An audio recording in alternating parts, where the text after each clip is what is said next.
God, though, every time with that mission, you just feel so bad. I feel so bad for the Magic Knights.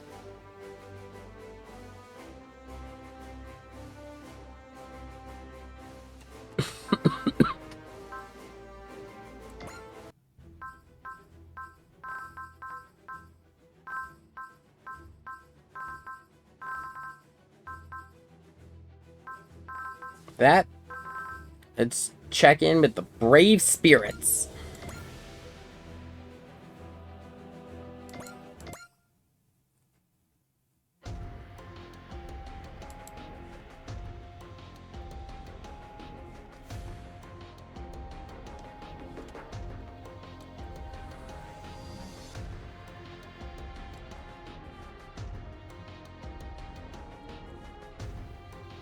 I think after this one, I'm going to call it, and I'm going... So instead of doing, like, the one longer stream that I usually do for SR, because I can't really do that right now, I'm going to do the one longer stream. I'm going to do basically two, like, mid-length streams. And, yeah, I think that's what I'm going to do. It's not going to affect the YouTube side. It's just going to be... At the end of it, it's going to be a total of 5 videos were filmed.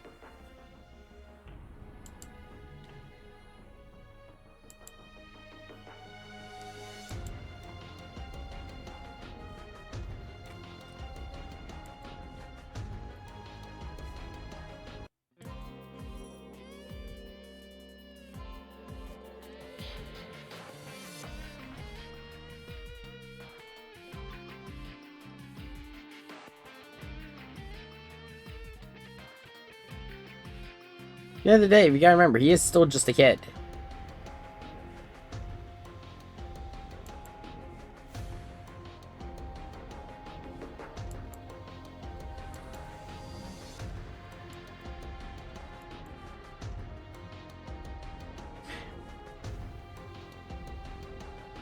Okay, a swap shade request.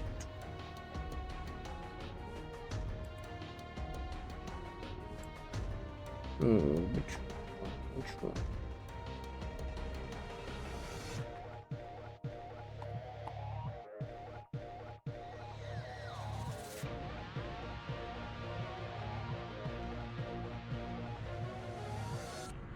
I need to clean out, like, all of these different appearances and everything.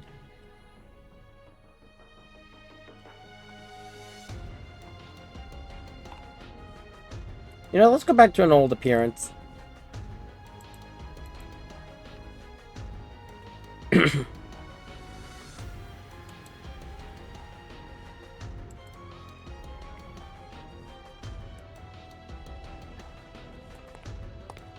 He's really looking forward to that present.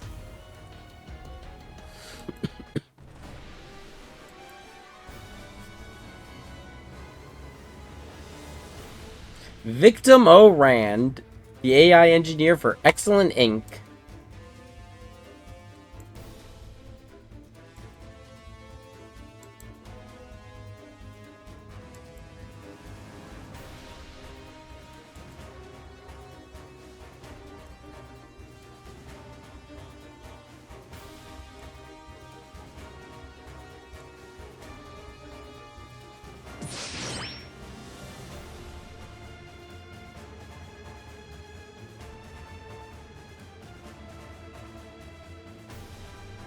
I mean, correct me wrong, aren't they, like, both superhuman or something?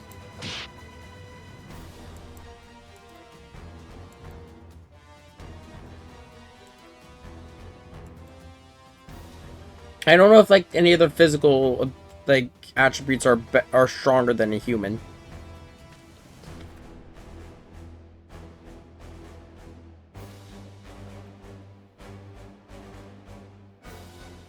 Super AI demons.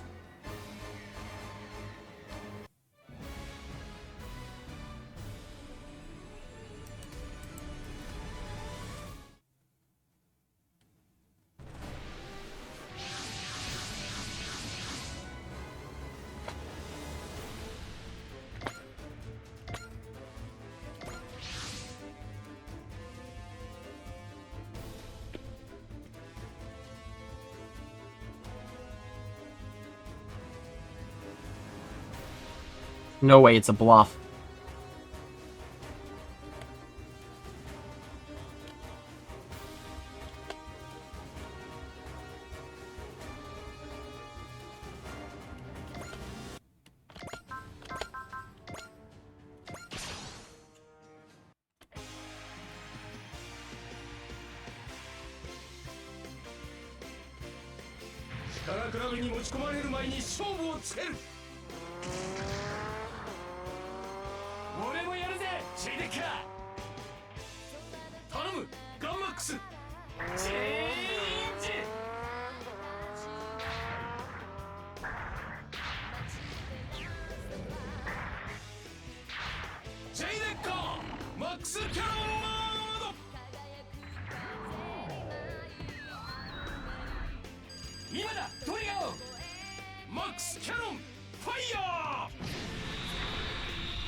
Yeah, for just being one machine against all of these, Jay Decker's holding his own pretty well.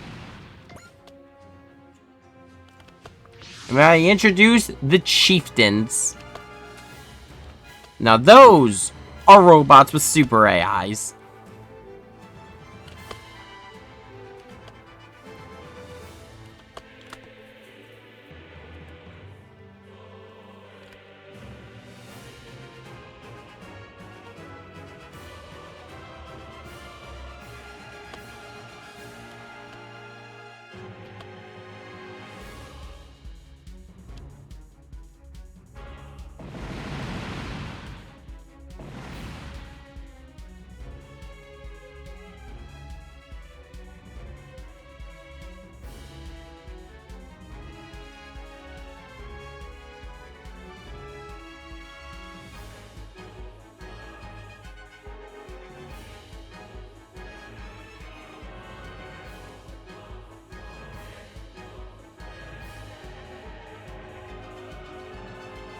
Yeah, instead of being like, you know, being told justice and everything else, it's kill Jay Decker, over and over again on loop.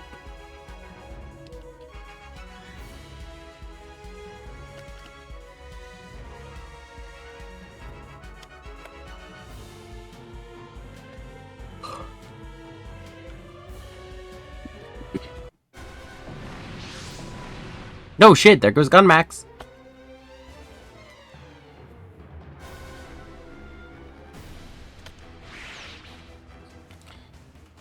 Just leaves it to Jay Decker. Oh.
No matter how powerful Jay Decker is, it's still 2-on-1. And it's conflicting with his idea of right and wrong.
And of course we arrived just a bit too late to save him.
Oh great, some Zondar mechs.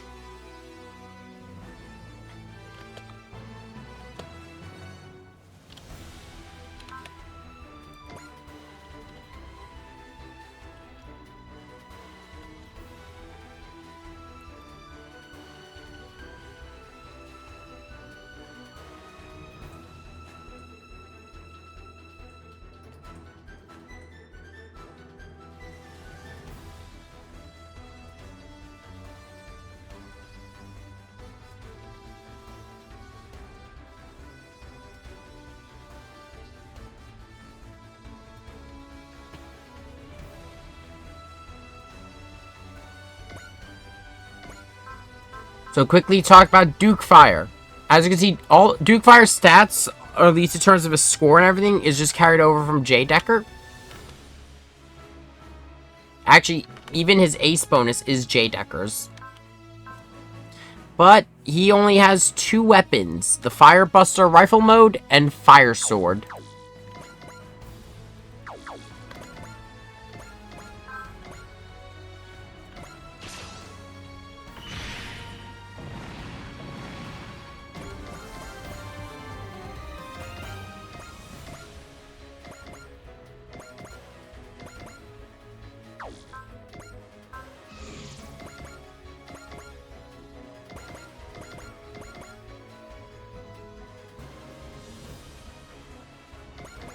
Ryoma's an adult.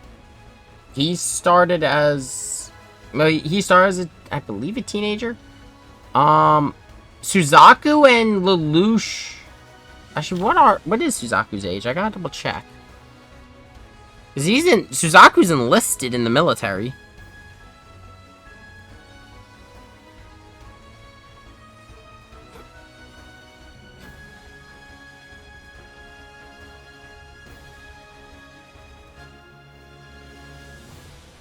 Yeah, Suzaku's 18, and by this point in the series, he's 20. Amuro started as a kid and grew up. Guy was an adult from the get-go.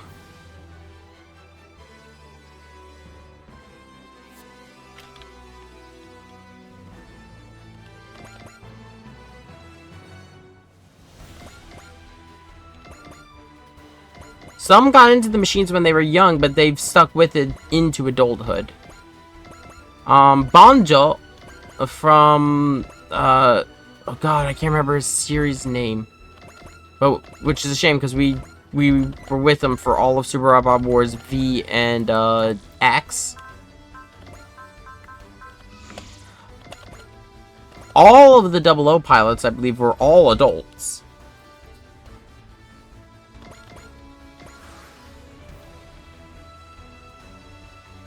So was Kira Yamato and Athrun Zala.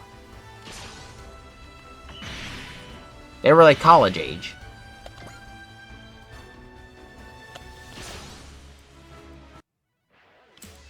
So there are actual like middle-aged and like it's not just kids and teens.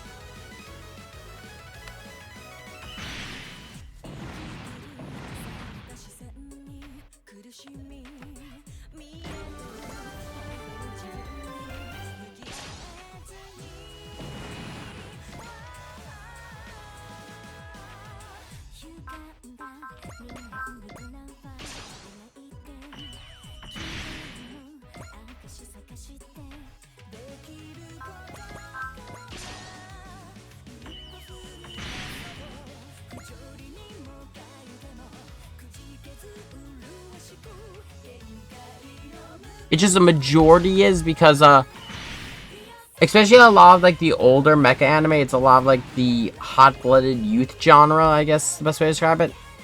Like Gurren falls into the same trope of like, you know, the fighting spirit, that kind of thing. Even King of the Braves is very much part of that genre.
You know, also, just because I've got to talk about it, this is the map attack line for the Buster one, and it pierces.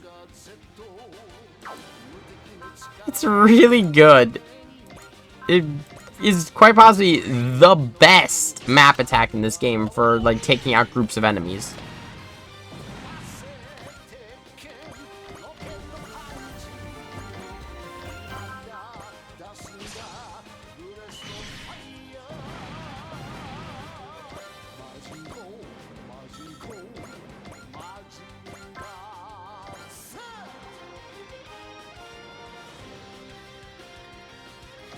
I don't know if I have enough models set up. I cleared out a couple, like the ones I don't, or like some of the older ones, but like a lot of the ones are like test beds that I do it. Like we're gonna see a lot of repeats.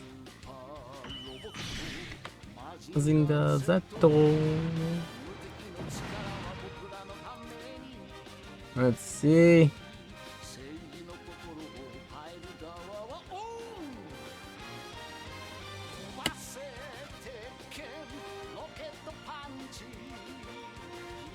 Okay, now we've got...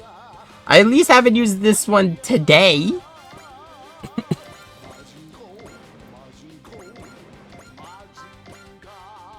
This is our normal one we usually see now.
Ah, yes, the quest for the perfect officer.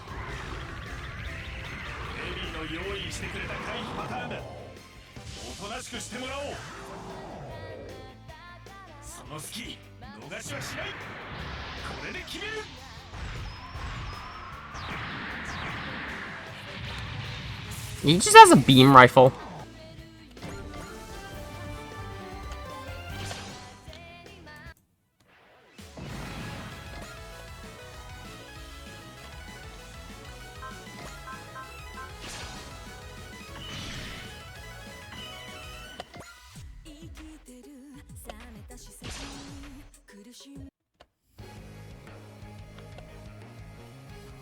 He's not dead yet.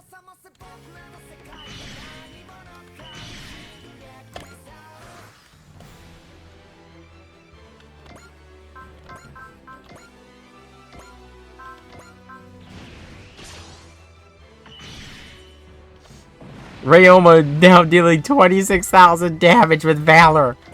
And I can do that shit twice!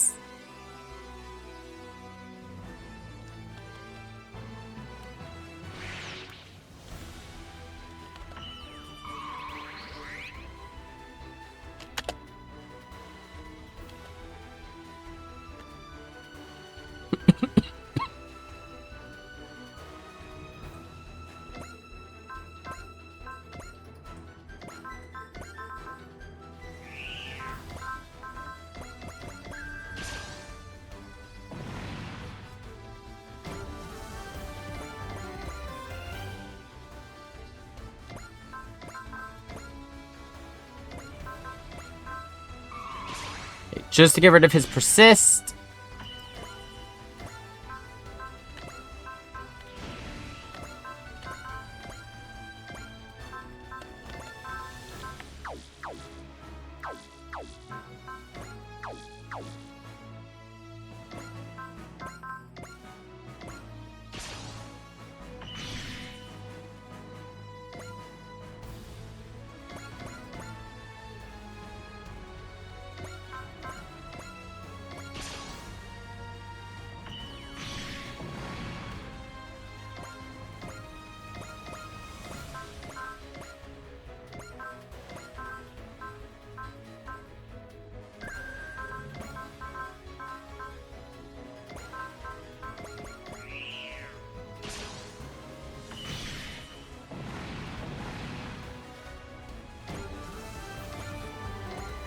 God, they just got them 5 levels. Holy shit!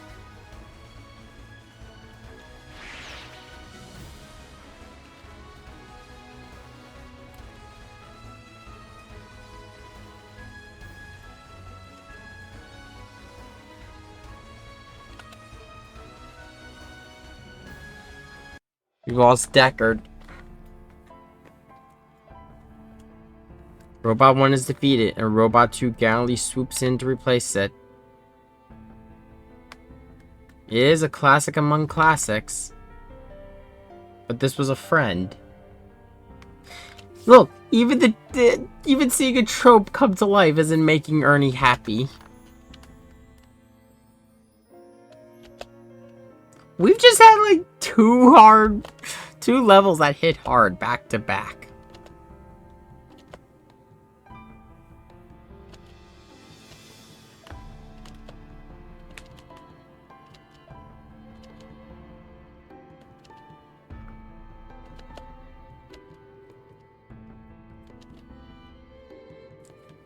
He's blaming himself.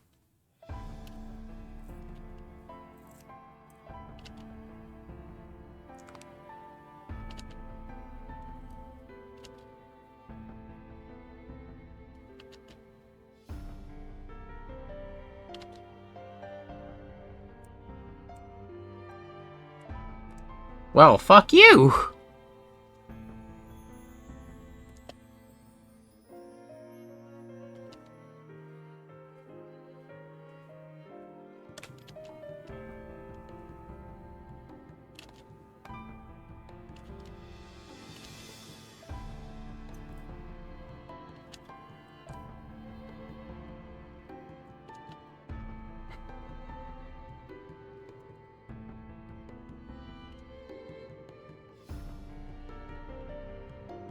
I mean, they do bring up good points, though.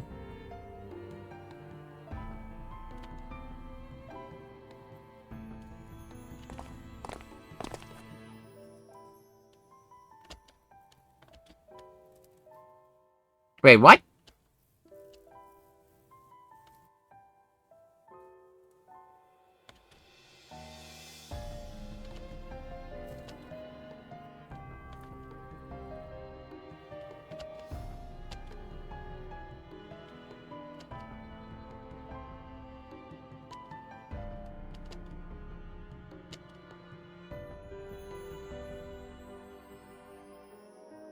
Of course. I mean, all of them are at this point.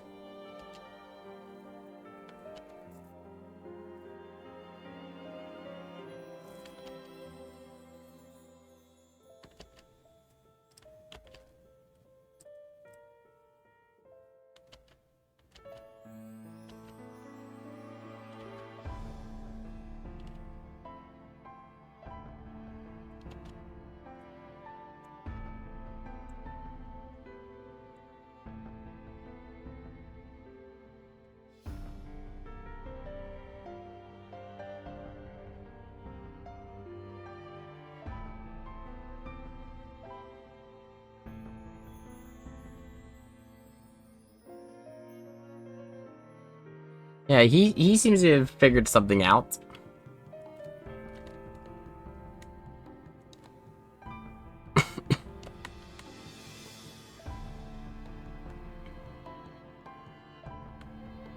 Yeah, for now, and for right now, you will not have access to Jay Decker. You won't have access to him, I believe, for a little bit. Let me see what's going on. Yep. Oh, okay,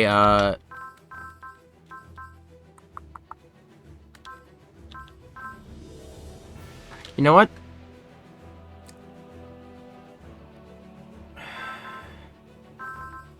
Yeah, I think we'll end it with this level. This will be the last level for today's stream.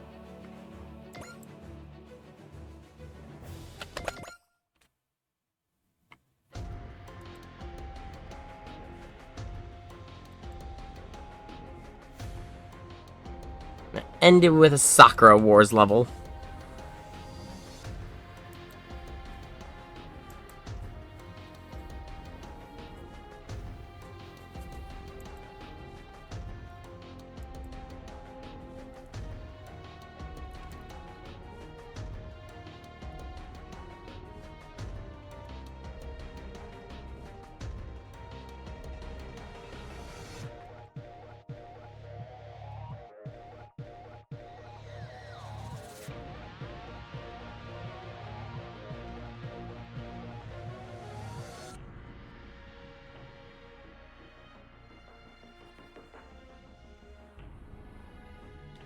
Yeah. It doesn't explain how Sakura and Ogami came from Tokyo. Erika came over from Paris. Shinjiro and Gemini were in New York.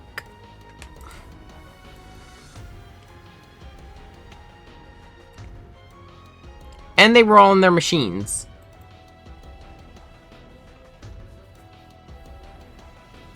It sounds like how, I mean, we've seen a phenomenon like this before. When, End was bringing people over from other worlds into the world of Alrath. You remember, Suzaku and Colin appeared in the Gurren and the Lancelot, despite both those machines being destroyed. Same with the Mordred. Not so much on the Zeta and the Double Zeta, they were just all moved around. But they were all still active machines.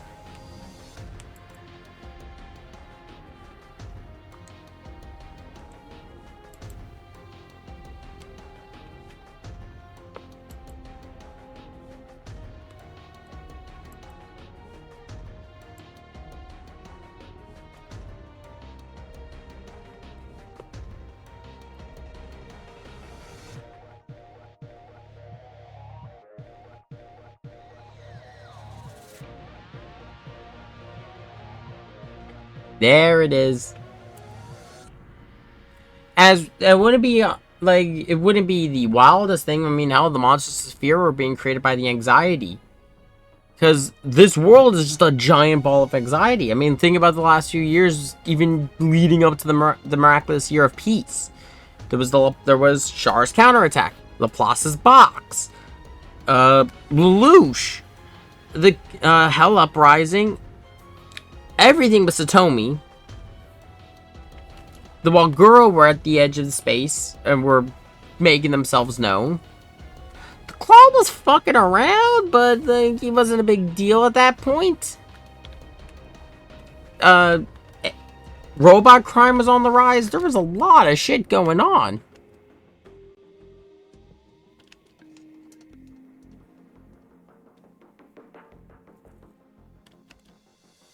That's true. The G-Stone and Psycho Frame have both done crazier shit. I mean, hell, I've said it once and I'll say it again. Psycho Frame has some weird, twisted sense of humor. Reminder, it swapped Amuro with someone else in a completely different world and got Amuro captured. Oh, V was crazy. That was so much fun.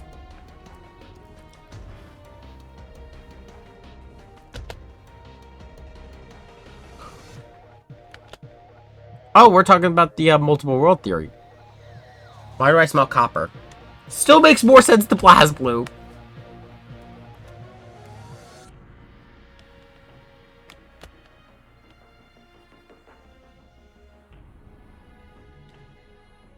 They really... Oh, yeah. Because, Shinkelian only has 2 pilots. I mean, granted, at least with the 4 they chose, they made sure... I mean, these 4 have a great... They have a great dynamic. I mean, you got Erika and Sakura herself with Ogami. Like, Sakura and Erika with Ogami is just a great combination, just because you get just amazing comedy bits. And then Gemini with... God damn it. Also, I'll be honest, I think Erika and Tamaki play very well off each other.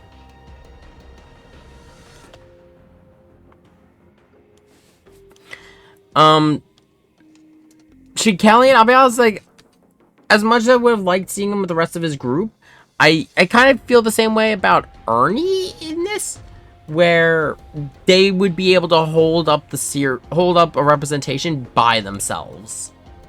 Cause there are, like, I think 3 or 4 characters missing from Knights and Magic who are part of the Silver Order.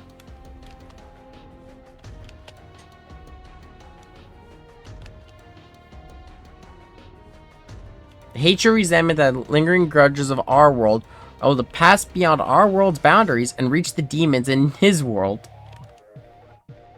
Worlds connected by malice. Would not be the first time we've dealt with this. Well, that was one being trying to eat 3 worlds.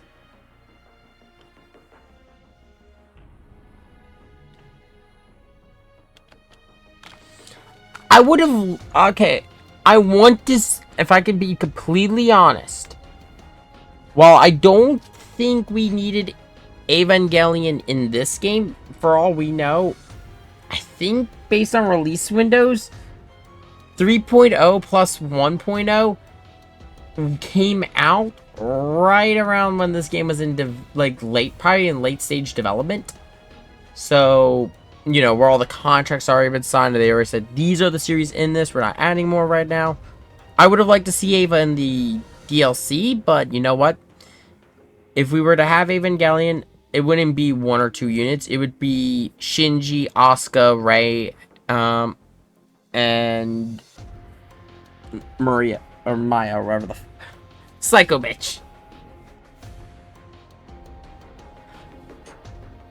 I mean, we could. I don't see us not getting Eva again. The only thing is, if we get another Evangelion scenario, in particular 3.0 plus 1, holy shit, how the fuck are you going to do that ending? Seriously, the ending of 3.0 plus 1 is insane, to the point I'm happy we had SRV with 3.0 because the way they did it is like they just did not touch the 3.0 story, because 3.0 story is where things really go off the rail for Ava, or at least the rebuilds, because there is a, I believe it is a 16-year time skip. It's long enough for like one of Shiji's friends from high school gets married and has a kid. All these other characters all grow up and like they're all like either have kids or, you know, they're trying to live in a post-year third impact world. And then they go into like, there's a curse on, they call it like the curse of an Ava pilot. They just physically stop aging. And Mavi's in mad science. Lelouch is not amused.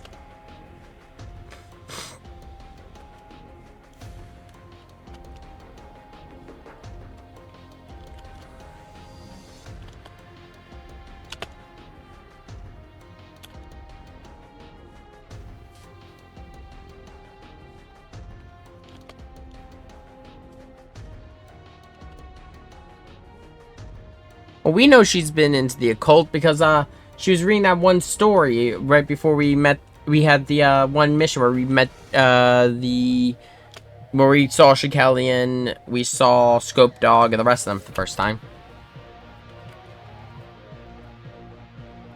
The dimensional border in the area around Tokyo in this world is very stable.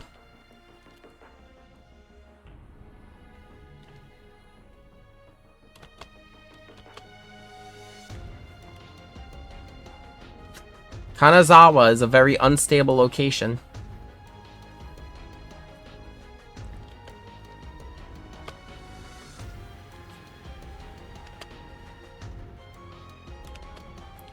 She knows something, but she's not telling us.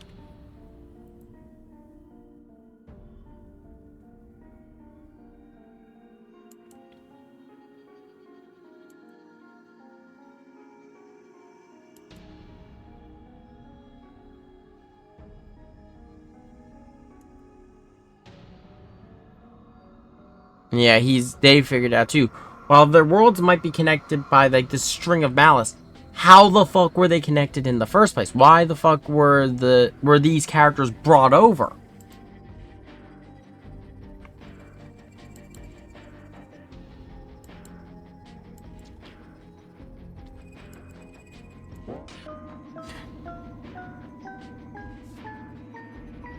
Make your choice, chat.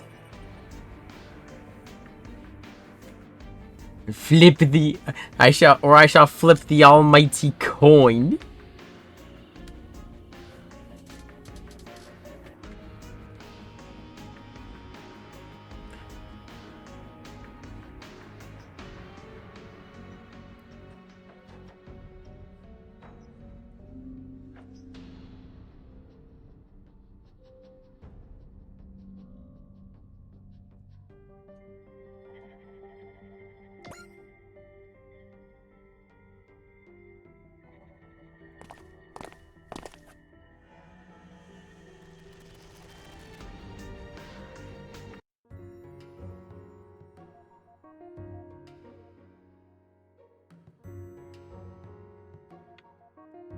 Now we get a sweet scene.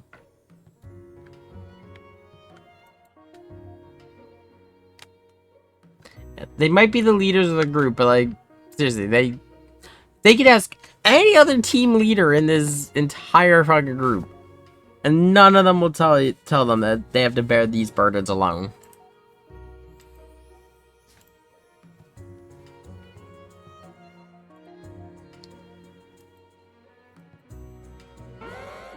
Up, here we go.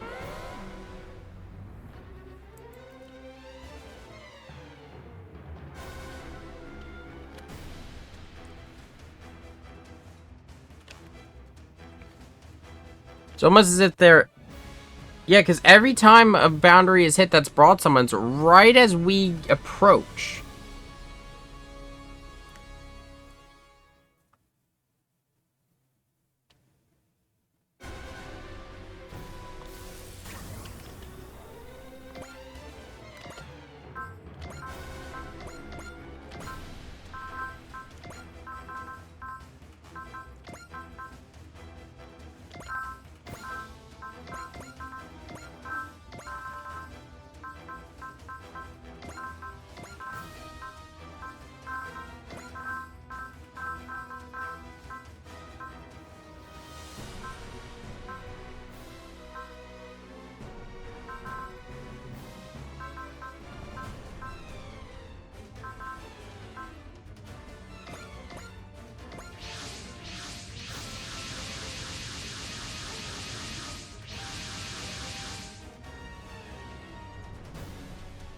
Not only do we have multiple demons, we also have a gate.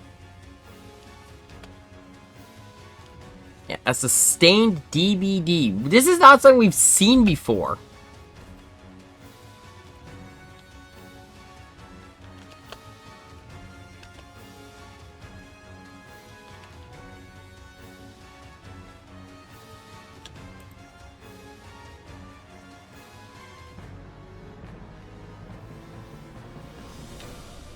Yeah, there's a lot.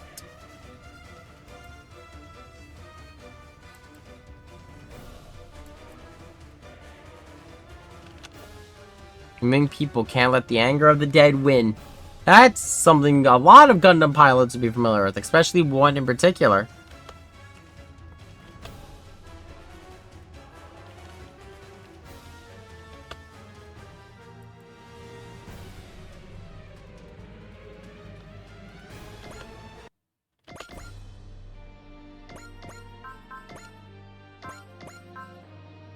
Doesn't matter if they make them look tame by comparison. My husband's still holding its own with them.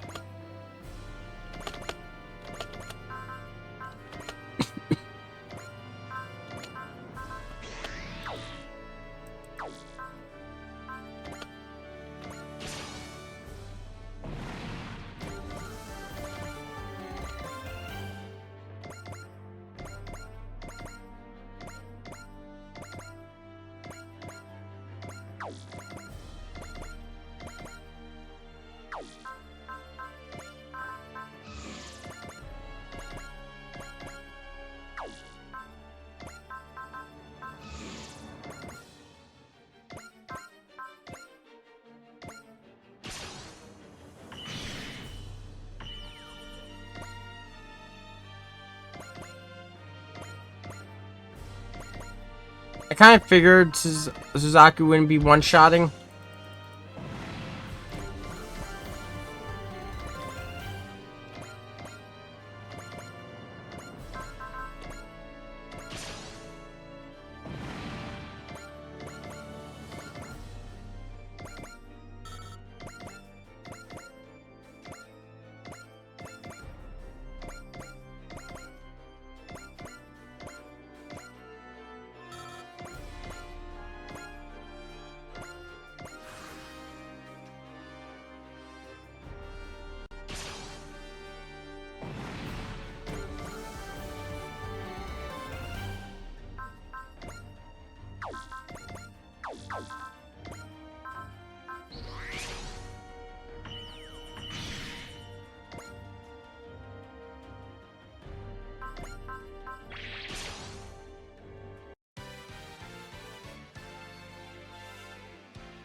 I'll be honest, I can't hear this song without thinking of Sega de Sansero after Project Crosszone.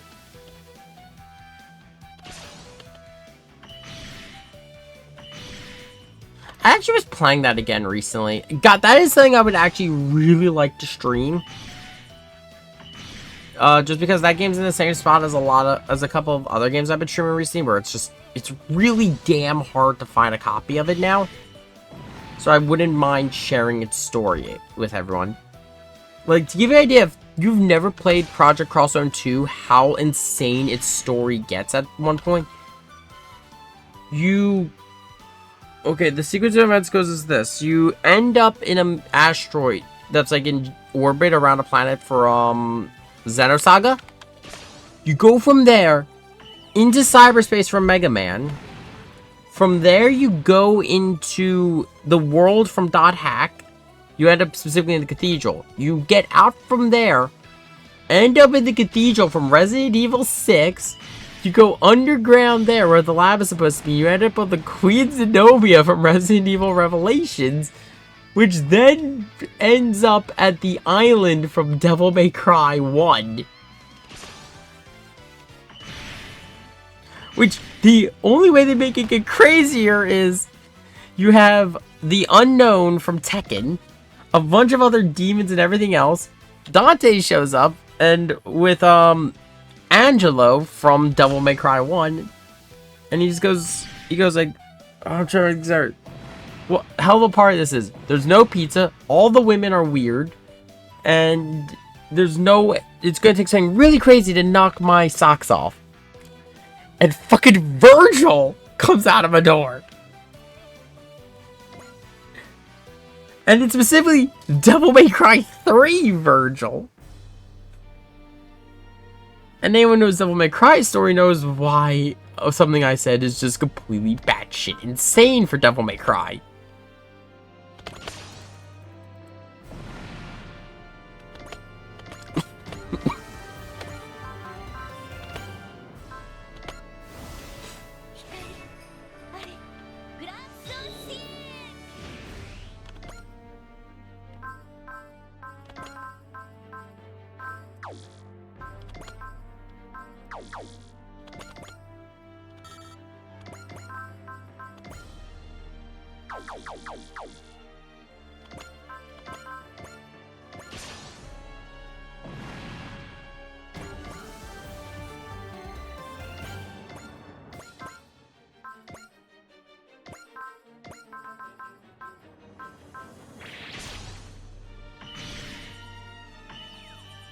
Well, technically be the 4th.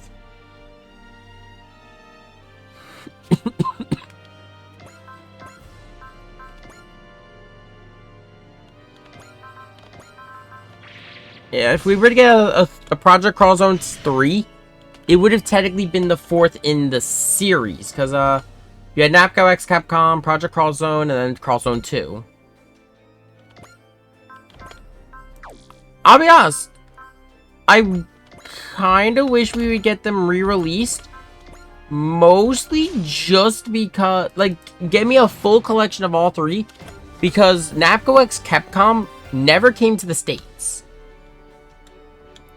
So unless you were willing to do like a little bit of like your own research, you had no idea. And technically, if we count the Super Robot Wars games that are in that mix, which, yes, there are Super Robot Wars in that mix, but they are called in the States, they are DS games called, if I remember correctly, the Endless Frontier. They are technically part of the SR timeline. They have some recolors of machines we've seen in this game, including, like, from what I've seen of, like, just animations, cutscenes. Yes! Reiji Shamu and Cosmos are in the first Endless Frontier. There's a blue Altesian. There's a jet black Jespint called Phantom. That's also custom tuned. And, oh, fuck. What's his name? He's in this game. The guy who rides the fucking horse.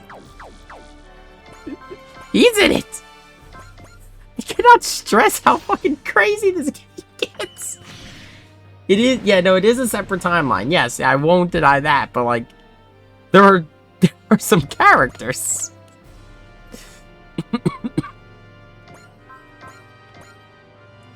Like, I don't think I can stress again how crazy cross-zone games were.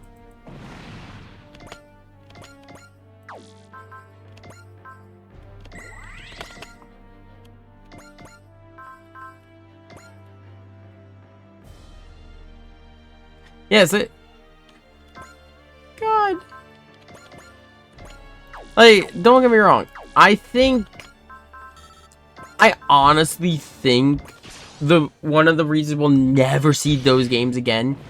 One of the major reasons is the driving force, the director behind the first 2, or behind all of the games in that whole collection, doesn't work at, I think it was Monolith Soft anymore. That and holy shit, if we think the rights for Super Robot Wars is insane, I can only imagine. Because here's the thing. Using just the units I have deployed right now, I'm just going to go over like the things that Banpresto, who is owned by Bandai, what they would need to get rights for. Huckman from Bandai. Getter Robo from Bandai. Mazen, the models are done by Bandai. Altizian, Bandai. This one is from Trigger and Subara. Yeah, Subara Productions. Sega for Sakura Wars. Sunrise does the animation for Code Geass. Which, Sunrise is owned by Bandai. So, I don't know who does Gun X Sword. And because they already have connection to Team Clamp for Code Geass, they could just ask them for Ray Earth. I don't know who they have to ask for this Ultraman action. And granted, it wasn't even hard for them to get Pride Devolution in that regards, because they could just ask the people. Most of the series in this are in some way, shape, or form connected to Bandai, which they own. Or they're already licensing in some way, shape, or form. Also, why the fuck did Getter move?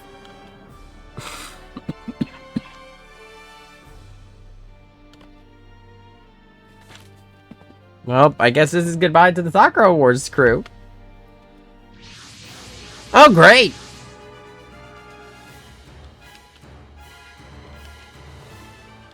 And now they're trying to go to the world of Sakura Wars.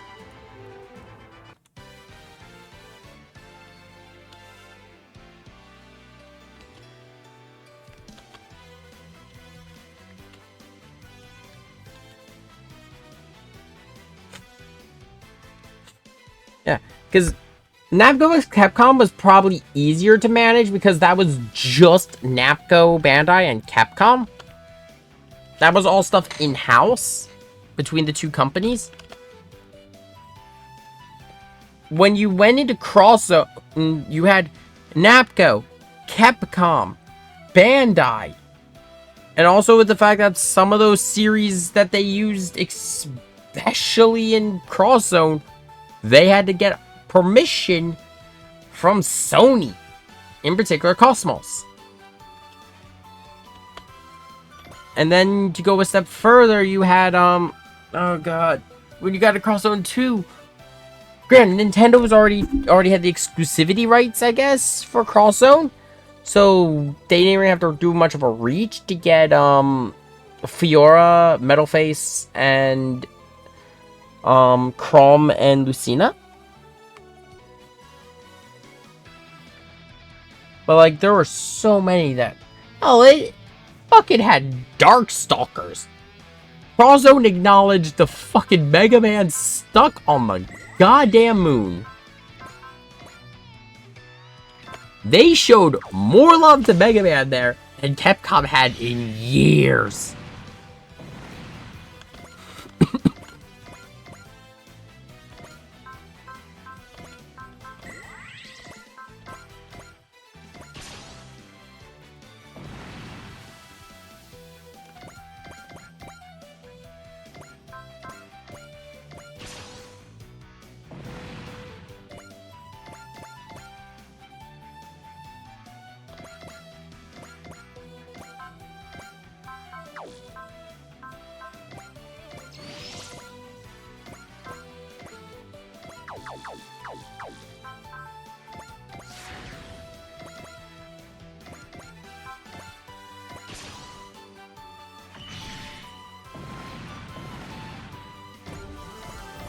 I will say this. I will honestly say this. If, by some miracle, we were to ever get and this is the same promise I made for Mega Man Legacy, Battle Network Legacy Collection. I'm still working on that. We're slowly working our way through that. But, if we were to ever get a collection of those games, I would stream all three of them.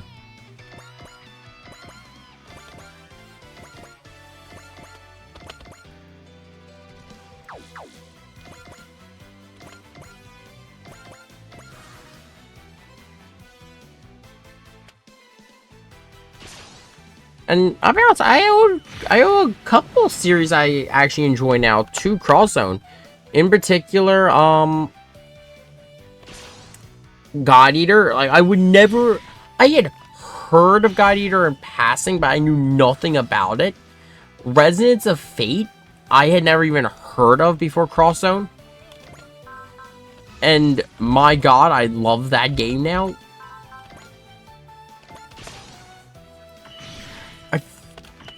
Fucking Vacheron is fucking amazing.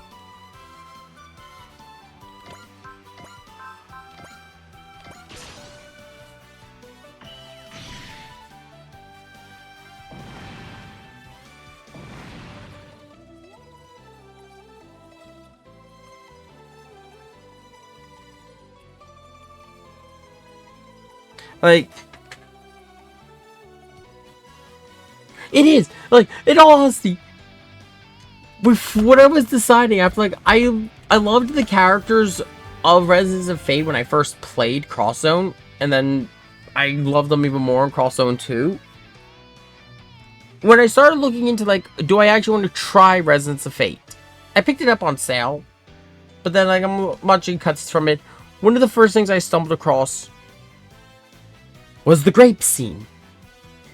I never knew I would laugh so hard at Nolan North talking about the idea of making, like, in his thought process, as his character is doing this weird ass dance. It's like, we don't think about balance. What do we need? What do we need? What do we need? Wine. Yes, yes, yes. We're here for wine. Wine is fermented grapes. So we just need fermented grapes. All we have is raisins. And he just gets elbowed in the gut and drops to one knee, taking the job. It's so fucking dumb, and his delivery is so straight-faced.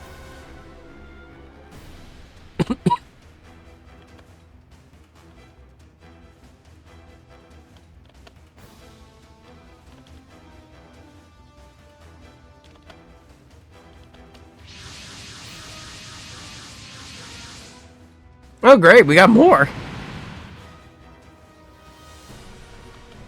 And this time they're just going for the city.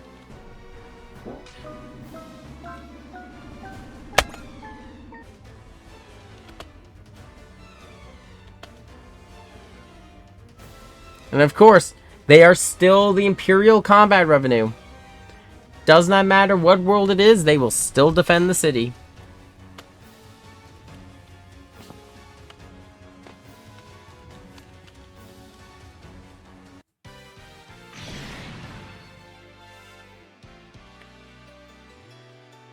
There goes the dimensional boundary.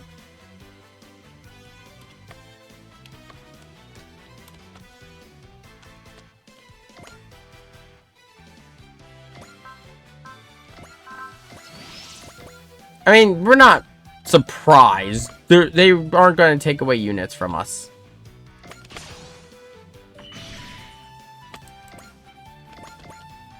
But still.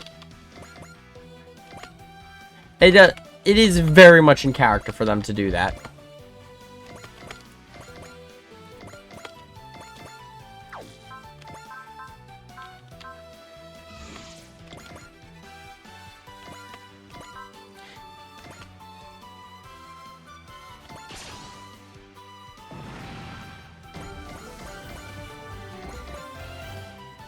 Oh, interesting thing about, because I'd mentioned it, I have been playing Resonance of Fate. Like, I pick up and drop it all the time. I have not finished a run of Resonance of Fate.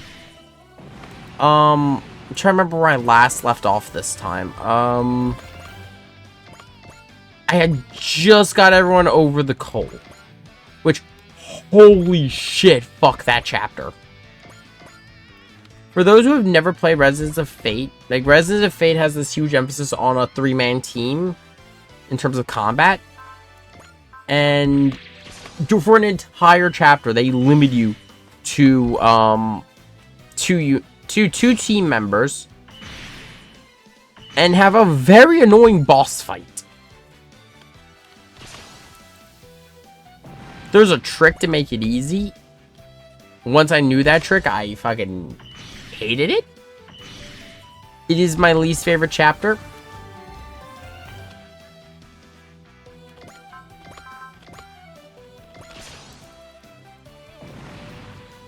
Yeah, I've actually been playing it on my Steam Deck, and it's such a great game.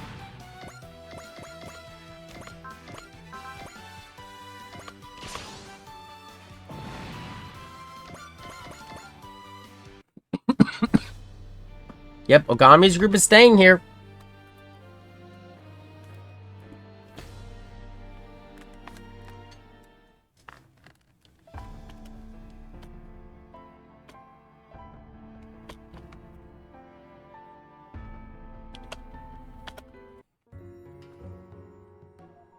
They all could have jumped through.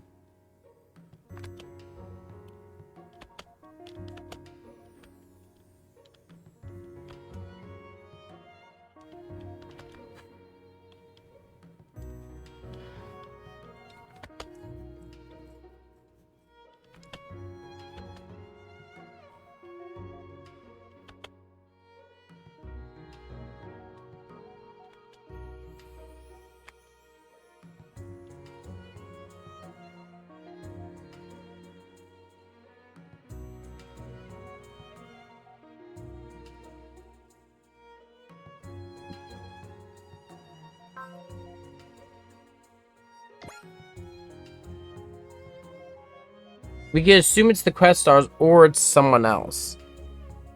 Yeah, why would they do it, though? Yuta?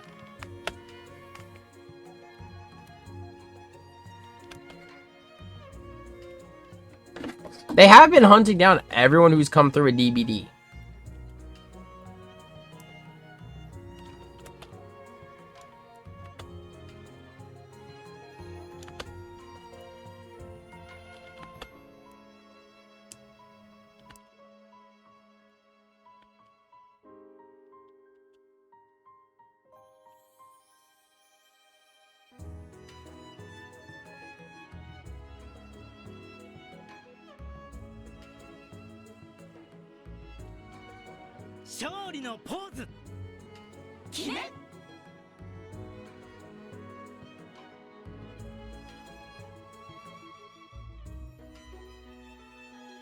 That's the end of the main scenario for the Sakura Wars characters. I think there's gonna be I think there's another scenario for them post game, because I know most of the DLC have like one or two post game scenarios. But for right now, that's the end of their story. They're like, to be honest, the Volts team doesn't really have much of a story. It's mostly a focus on with the Volts team. The main focus is just on the fact that them and Combattler are from the same franchise. I'll leave it at that. Getter, there's gonna be another thing for them. Shikelian's not done yet. The only story we have finished besides Sakura Wars is Volts. IBO still has a few missions.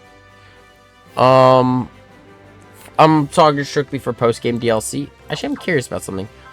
Can anyone else pilot the Lancelot?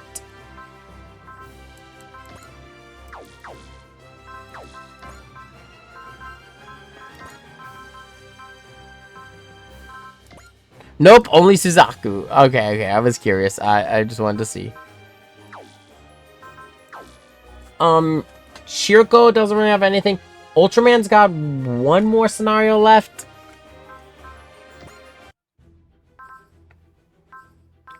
I mean, soon we will be tackling the Lights in Amuro's life.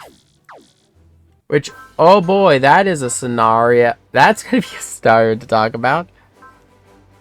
Especially because it's going to be really weird being it's involving some characters we just got done seeing.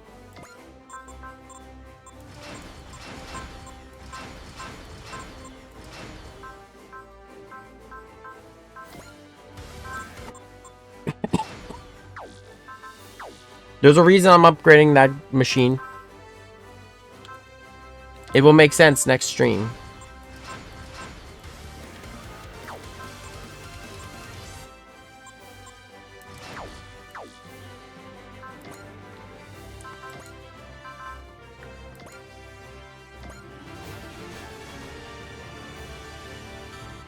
But with that, though, thank you everyone who tuned out to the stream. We will be doing another SR stream this Sunday. And by then, I should decide what we're doing on Mondays. With that, everyone, enjoy the rest of your night. I will see you all later.